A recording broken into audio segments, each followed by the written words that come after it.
Bueno, en esta ocasión vamos a recordar lo que es una función de onda,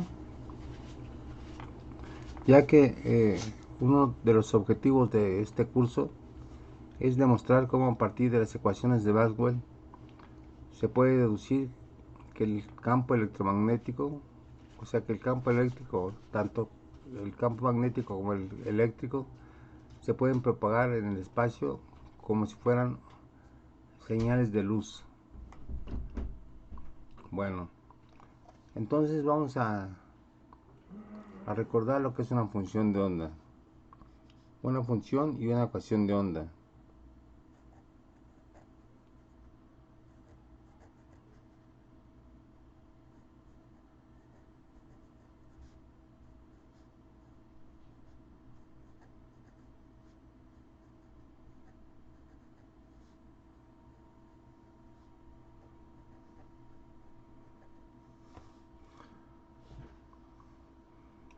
Bueno, pues vamos a recordar experiencias que me imagino que todos ustedes han tenido, de observar cómo se propaga una onda. ¿Sí? Podemos tener como ejemplo una onda que se propaga en el agua. ¿Sí? En primer lugar, vamos a poner aquí un sistema de coordenadas.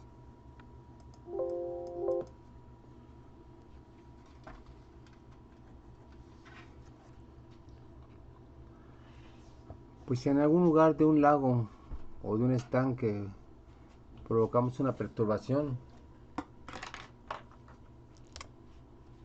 pues lo que vamos a ver es que esta perturbación se propaga con velocidad constante en la dirección X. Bueno, entonces esta función, que se puede definir tanto con respecto a X formando una función Y de X, pues también al propagarse hacia la derecha en este caso, pues va a ser también una función del tiempo. Por lo tanto, la función de una onda en general es una función de X y de T, para este caso muy particular en la cual la onda se propaga hacia la dirección derecha. ¿Sí? Bueno, ahora vamos a visualizar eh, con más detalle cómo se puede tratar matemáticamente esta propagación. Vamos a empezar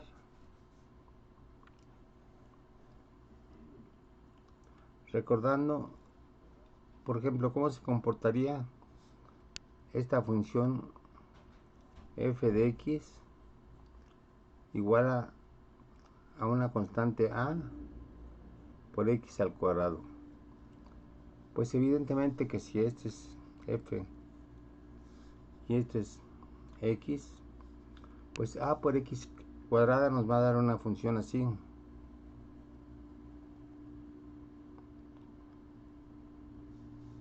Una parábola, ¿sí? Ajá. Bueno, yo creo que no hay ningún problema en reconocer que esta función, que es igual a x cuadrada, se puede representar de esta manera. Pero ahora si hacemos lo siguiente, que en vez de f de x ponemos f de x h, f de x h, en el sentido de que va a ser igual a por x menos h al cuadrado. Fíjense cómo cambiamos de ax cuadrada a ax menos h al cuadrado. Bueno, vemos que si antes el 0 de esta función estaba en x igual a 0, ahora el 0 de la función está en x igual a h. Por lo tanto, esta función se ha corrido hacia la derecha a una distancia h. A una distancia h, ¿sí? Bueno, ¿y qué pasaría? Por ejemplo, si h fuera 5, pues de aquí a aquí habría 5 unidades. Pero si h fuera 10, pues se correría el doble. Por ejemplo, se correría hasta acá. Entonces vemos que a medida que h cambia de valor, la función se va propagando hacia la derecha. Esto sería para x igual a 0, esto sería para x igual a 5, esto sería para x igual a 10. ¿Sí?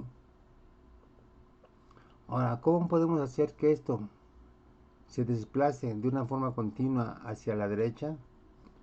Bueno, pues para ello tendría que h variar linealmente en función del tiempo. Por ejemplo, diríamos que h fuera igual a una cierta velocidad c por t. Y entonces f de xt sería a por x menos c por t al cuadrado. ¿Sí?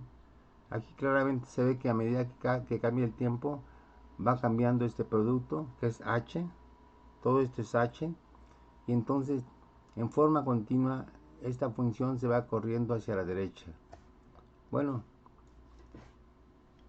espero que quede claro esto, como el desplazamiento de la función f hacia la derecha depende del tiempo y se va desplazando a una velocidad c. ¿Sí? ¿Por qué una velocidad c? Bueno, porque la derivada de h con respecto al tiempo, que es la velocidad con la cual se propaga la función, pues es simplemente c. ¿Sí? Entonces c es la velocidad de propagación de esta función. Bien, ahora, en vez de esta función c menos t al cuadrado, podríamos poner otra función, cualquier función, una función senoidal, por ejemplo. Y entonces lo que tendríamos es que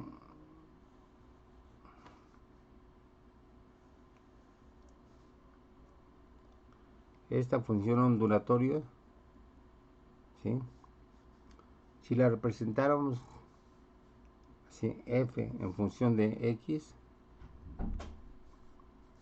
entonces lo que haríamos utilizando esta relación es que esta función se estaría moviendo continuamente hacia la derecha, y justamente este movimiento constante hacia la derecha es lo que nos recuerda el comportamiento de las ondas, digamos, en un estanque o en un lago. No sé si queda claro hasta el momento, o si hay alguna duda, por favor, para aclararla.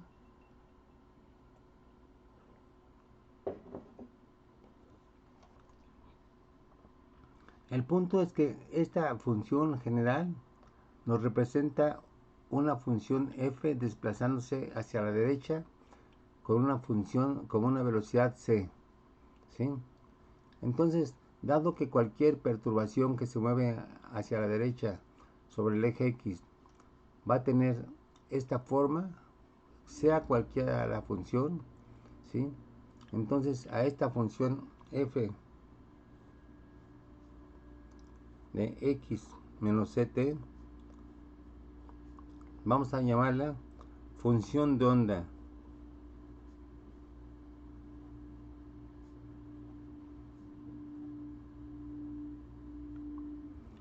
Porque justamente nos representa el movimiento hacia la derecha de cualquier perturbación que podemos llamar f. ¿Sí? F puede ser una perturbación que puede ser, por ejemplo, de la altura del nivel del agua, si en caso de ondas en el lago, en un lago o en un estanque, pero también puede ser una perturbación de la presión en el aire. ¿Sí? Entonces la presión como función de x menos ct tendría esta fórmula. ¿Sí? También podría ser una variación de la densidad. En el caso del sonido es una variación de densidad que se está moviéndose en una cierta dirección. Bueno, también esa densidad sería una función de x menos ct. Bien.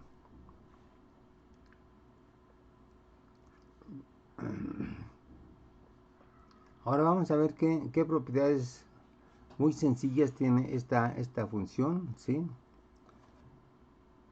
Vamos a llamar a x menos ct vamos a decir que es alfa, ¿sí? Y entonces f de x menos c por t, pues se va a convertir en una función de alfa. Alfa siendo una función de x y de t, ¿sí? Ahora vamos a hacer las siguientes operaciones. Parcial de f con respecto a x, ¿sí? Bueno, f es función de alfa, por lo tanto, la parcial de f con respecto a x sería la derivada de f con respecto a alfa, ¿sí? Por la parcial de alfa con respecto a x. Pero vemos que alfa, según la definimos, alfa es x menos ct, por lo tanto la parcial de alfa con respecto a x es 1 simplemente. Y entonces esto simplemente quedaría como la derivada de f con respecto a alfa, ¿sí? Ahora volvemos a sacar la parcial segunda de f con respecto a x cuadrada. Es decir, vamos a hacer la parcial de esta función otra vez, ¿sí?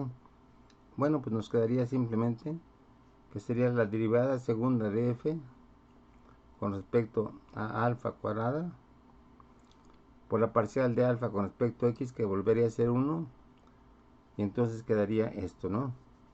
Por lo tanto, esta va a ser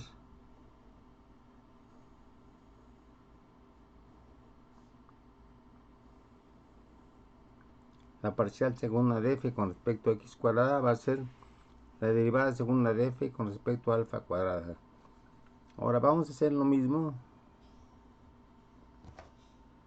con respecto a t.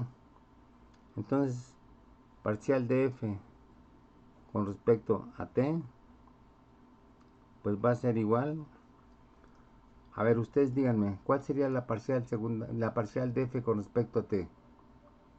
Ya pasamos aquí, ya indicamos la parcial de f con respecto a x, que sería esto. Entonces, ¿cuál sería la parcial de f con respecto a t? A ver, por favor, que alguien me lo diga.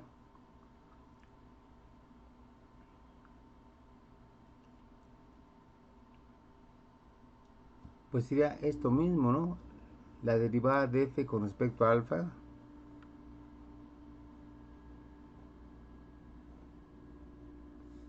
Pero ahora la parcial de f de alfa con respecto a t.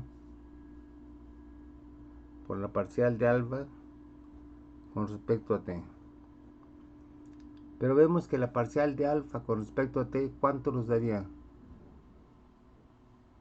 Al derivar alfa con respecto a t, ¿qué obtendríamos?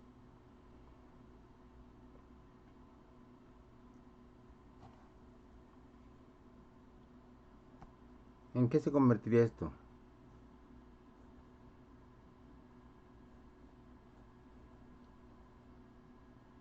¿Cuál es la parcial de alfa con respecto a t? Vean aquí, ¿cuál es la parcial de alfa con respecto a t? Estamos variando solamente con respecto a esta variable t. Entonces, ¿cuánto obtendríamos aquí? A ver, es una cuestión elemental. Por favor, que alguien proponga una. ¿Cuál es la derivada de alfa con respecto a t?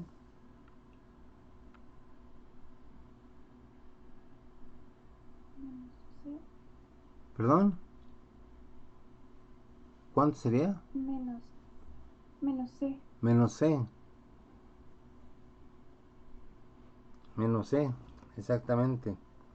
Bueno, ahora volvemos a hacer la misma operación. Parcial segunda de f con respecto a t cuadrada. Y obtendríamos otra vez la derivada segunda de f con respecto a alfa cuadrada, ¿sí? Y volvemos a derivar con respecto a alfa con respecto al tiempo y nos daría menos c por menos c, que ya estaba aquí, y entonces nos daría igual a parcial segunda de f con respecto a t cuadrada va a ser igual a c cuadrada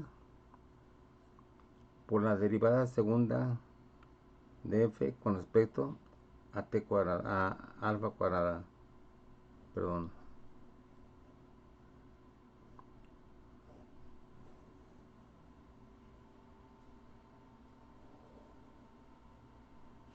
Bueno, entonces ya tenemos estas dos derivadas parciales y lo que vemos es que pues la parcial segunda, a ver, de estas dos cosas, ¿qué concluyeron ustedes? Que la parcial segunda de f con respecto a t cuadrada va a ser igual a c cuadrada por la derivada segunda de f con respecto a alfa cuadrada. Pero la derivada segunda de f con respecto a alfa cuadrada es la parcial segunda de f con respecto a x cuadrada. ¿Sí? Y entonces llegamos pues a esta sencilla conclusión, ¿sí? Que nos dice que si f es una función de onda, y es función de onda porque es una función de x menos ct, entonces el coeficiente el coeficiente de la parcial segunda de f con respecto a x cuadrada va a ser la velocidad al cuadrado de la onda. Entonces siempre que nosotros podamos analizar la función f y lleguemos a esta conclusión, automáticamente vamos a obtener cuál es su velocidad, que sería el coeficiente de este término, ¿sí? Entonces, ojo, hay que grabarse esto, ¿sí? Este va a ser la ecuación de onda. Esto se llama ecuación de onda.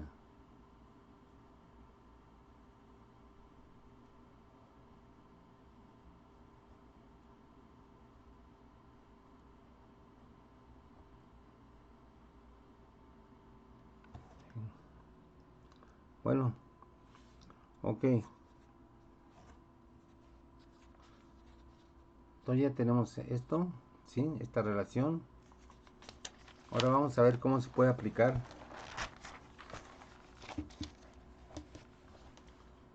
Cómo se puede aplicar al campo eléctrico y magnético, ¿no? Bueno. Antes vamos a recordar las formas diferenciales de las ecuaciones de Maxwell. La primera ecuación, dijimos que la divergencia de E era igual a la densidad de carga entre epsilon 0 en el vacío. Encontramos también que la divergencia del campo magnético era 0. ¿Por qué?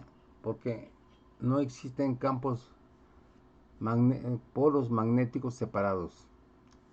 Bueno, por otra parte encontramos que el rotacional de B, era mu 0 i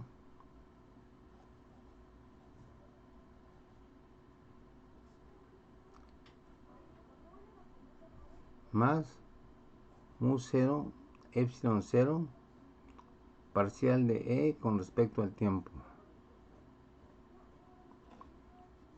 Y también encontramos que de acuerdo a la ley de Faraday, el rotacional del campo eléctrico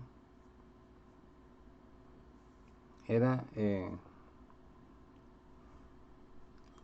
menos parcial de B con respecto al tiempo, ¿sí? A ver, revisen sus apuntes, a ver si estamos correctos.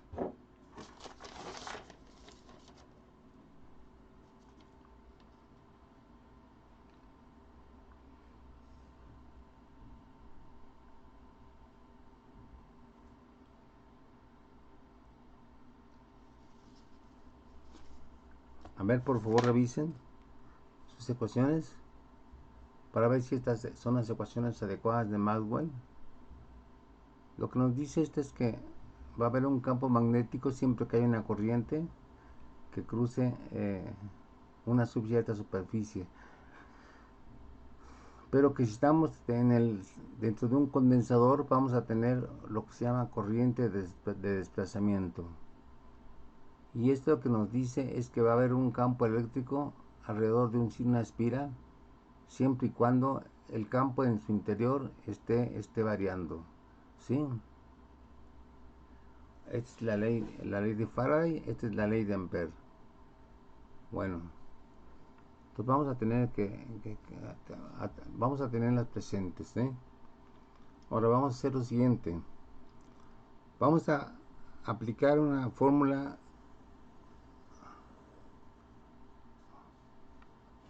pues que los matemáticos se encargaron de deducirla. Parece que nada más jugueteando. Y es el rotacional del vector A. Los matemáticos encontraron que eso era igual al gradiente de la divergencia de A menos el laplaciano de A. ¿Sí? Recuerden que el laplaciano es la parcial segunda con respecto a x cuadrada de A, del vector A, más la parcial segunda de A con respecto a y cuadrada, más la parcial segunda de A con respecto a z cuadrada. ¿Sí? Esto sería el rotacional, ¿no? ¿Sí? Digo, el laplaciano. Bueno, es una fórmula que vamos a tratar parece muy abstracta, bueno, de hecho es extraordinariamente abstracta. Vamos a ver qué sacamos en conclusión respecto a sus consecuencias físicas que nos hagan tangible lo que es muy abstracto, ¿sí? Entonces vamos a aplicar esta fórmula, ¿sí? Bueno, aplicar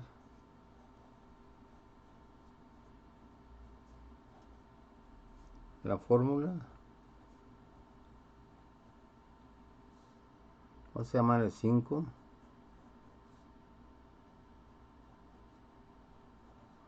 al campo E, ¿sí? Entonces en vez de A vamos a poner el campo E. Entonces vamos a ver, sería el rotacional del campo E, ¿sí? Y según esta fórmula, esto va a ser el gradiente de la divergencia del campo eléctrico menos el laplaciano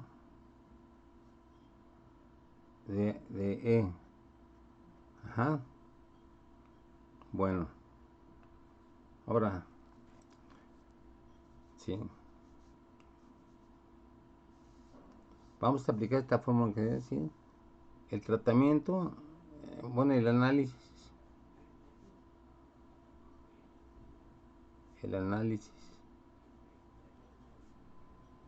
se hará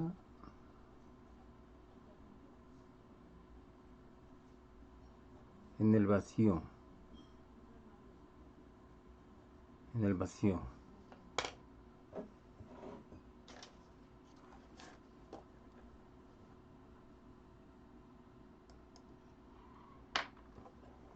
Entonces, a ver,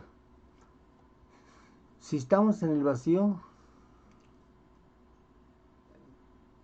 este término, ¿cuánto valdría en el vacío? A ver, piensen por favor. Fíjense, la divergencia de E, según esta fórmula, es igual a la densidad de carga entre epsilon 0, ¿sí? Pero en el vacío tenemos carga. ¿Podemos tener densidad de carga en el vacío? Si estamos en el vacío no hay nada, por lo tanto, ¿puede haber carga o puede haber densidad de carga?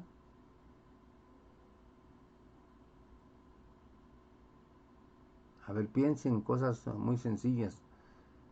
Estamos en el vacío. ¿Puede haber densidad de carga en el vacío?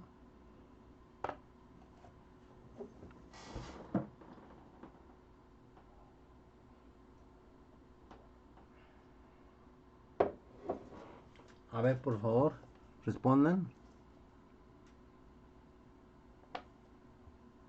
Piensen en términos tangibles. Estamos en el vacío.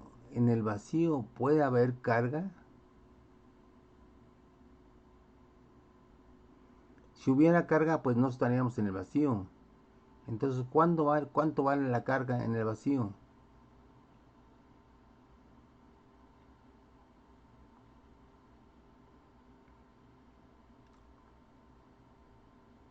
Por favor, respondan.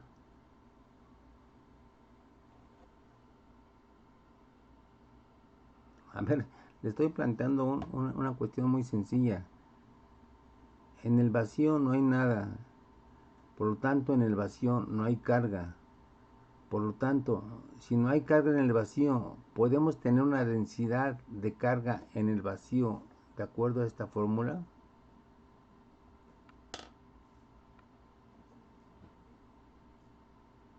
A ver, respondan, por favor.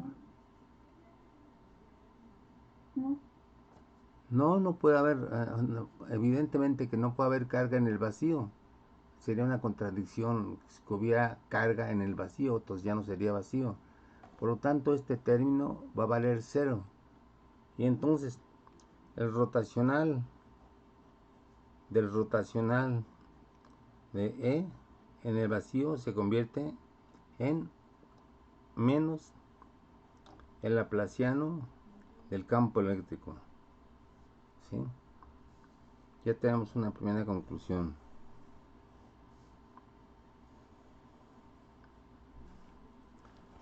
Bueno, ahora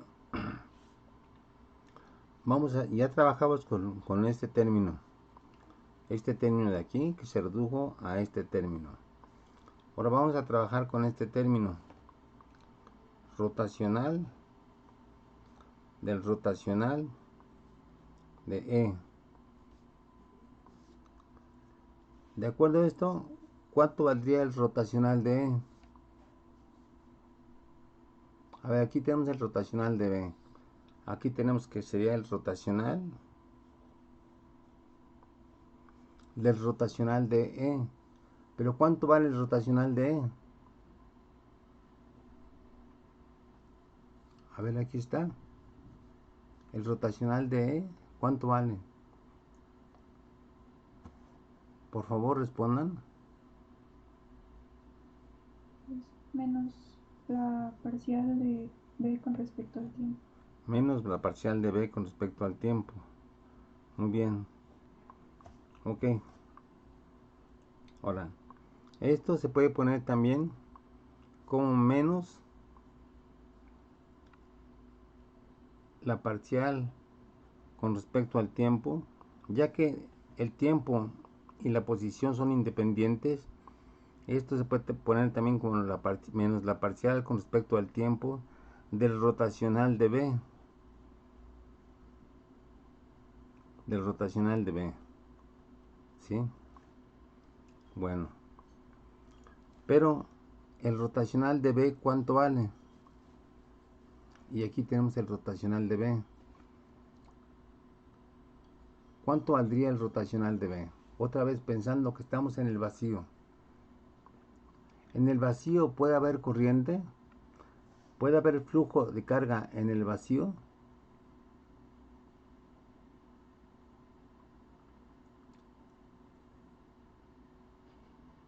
Si hubiera flujo de carga en el vacío, pues ya no sería vacío. Entonces, ¿cuánto vale este término en el vacío? Perdón, aquí es mu 0J. Mu 0J.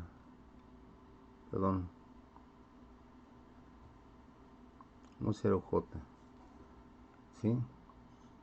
Entonces, ¿puede haber densidad de carga en el vacío?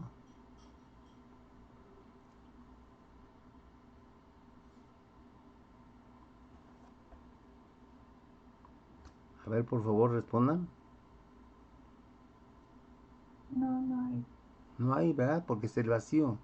Entonces, este término, que es rotacional de B, este término se vuelve 0.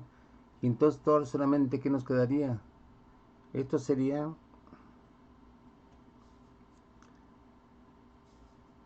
esto sería igual a menos parcial con respecto al tiempo de este término que es el que nos queda, de mu 0, epsilon 0, parcial de E con respecto al tiempo. ¿Sí? Bueno, entonces esto se convertiría finalmente en mu 0, epsilon 0 con un signo menos, de la parcial segunda de E con respecto a T cuadrada. ¿Sí? Bueno, ok.